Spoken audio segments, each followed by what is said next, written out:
ඉතින් Helix AI එකේ තිබ්බ ප්‍රධානම අඩුපාඩුවක් තමයි UI එක කියන්නේ. ඉතින් UI එක ගොඩක් ඩාර්ක් කලර් UI එකක් සහ රෙස්පොන්සිබිලිටි එක අතින් ගොඩක්ම ෆේල් මට්ටමක තිබ්බ UI එකක් සහ බග්ස් වැඩියෙන් තිබ්බ UI එකක් තමයි කලින් අපේ Helix AI එකේ තිබ්බේ. ඉතින් ඔන්න ඒව ඔක්කොම ෆික්ස් කරලා next level UI එකක් ඩිසයින් කරලා ඒක අප්ඩේට් කරලා තියෙනවා. ඉතින් ඒකෙන් ඔයාලට බෝරින් නැතුව Helix AI එක ඉස්සරහට පාවිච්චි කරන් යන්න පුළුවන්.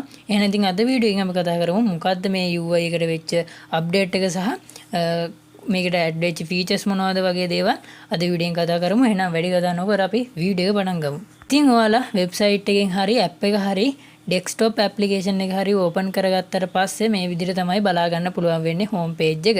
ඉතින් මේකෙදි ඔයාලට බලා ගන්න පුළුවන් ගොඩක්ම වෙනස් වෙලා තියෙනවා UI එක.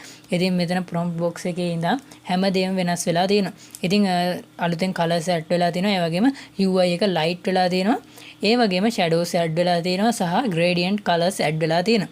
ඉතින් මේවා කලින් UI එකේ තිබ්බේ නැහැ සහ responsibility UI එකක් හැම device එකකම ගොඩක් හොඳට response වෙනවා මේ UI එක.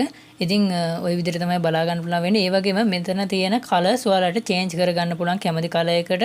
ඉතින් ඒක අපි ඉස්සරහට කතා කරමු කොහොමද change කරගන්නේ කියලා. ඉතින් ওই විදිහට තමයි UI එක බලා ගන්න පුළුවන් වෙන්නේ.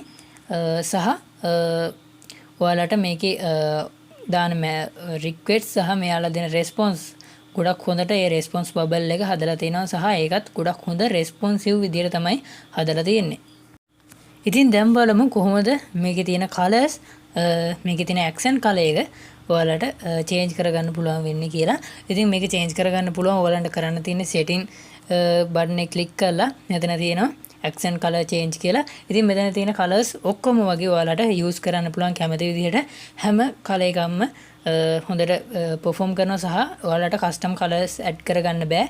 හැබැයි මෙතන තියෙන colors හැම එකම use කරන්න පුළුවන්. එතකොට මේ colors හැම දෙයකටම apply වෙනවා. ඒ කියන්නේ user input bubble එකට පවා මේවා apply වෙනවා සහ මෙතන තියෙන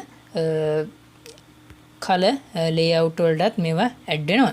ඉතින් ඔයාලා try කරලා බලන්න මේ colors මම මේක ඉස්සල්ලාම දැක්කේ ChatGPT එකේ මේ option එක දීලා තිබ්බා. ඊට පස්සේ තමයි මම හිතුවේ UI එකට කවදා හරි update එකක් දෙද්දි මේ option එක දෙනවා කියලා. ඔන්න ඉතින් දීලා තිනවා. ඉතින් use කරලා බලන්න පුළුවන්. ඉතින් ඔයාලට දැන් default එන color එක ඔයාලා කැමති නැත්නම් custom color වලින් ඔයාලට කැමති color එකක් add කරගන්න පුළුවන්. ඉතින් ඉස්සරහට මෙතනින් ඔයාලට color එක ඔයාලගේ color එක match කරලා add කරගන්න පුළුවන් විදිහ option එකක් දෙන්න. ඉතින් දැනට ඔයාලට මේ colors ටික use කරන්න පුළුවන්. ඉතින් මෙතන ලස්සන colors තියෙනවා. ඒවා use කරන්න පුළුවන්. ඉතින් ඒවත් එක්ක ඔයාලට ගොඩක් හොඳ UI experience එකක් Helix AI එකෙන් ගන්න පුළුවන්. ඒ වගේම desktop application එක mobile app එක download කරගන්න ටිකක් අමාරුයි කලින් UI එකේදී. හැබැයි මේකෙදි ලේසියෙන්ම button එකක් දීලා තිනවා ඔයගලන්ට ඒක download කරගන්න. ඉතින් ඔයාලට බලා ගන්න පුළුවන් මෙතන sidebar එකේ පල්ලෙහා app download කියලා තමයි බලා ගන්න පුළුවන් වෙන්නේ. හැබැයි දැන් මගේ තියෙන්නේ app installed කියලා. ඒ කියන්නේ මම මේක install කරලා තියෙන හින්දා තමයි මේ විදිහට පෙන්වන්නේ. ඉතින් ඔයාලට install කරලා නැති කෙනෙක් නම් මෙතන අනිවාර්යයෙන්ම app download කියලා බටන් එකක් බලා ගන්න පුළුවන්. ඒක click කරාට පස්සේ ඔයාලට app එක download කරගන්න පුළුවන්. ඔයාගේ smartphone එකටම install කරගන්න පුළුවන්.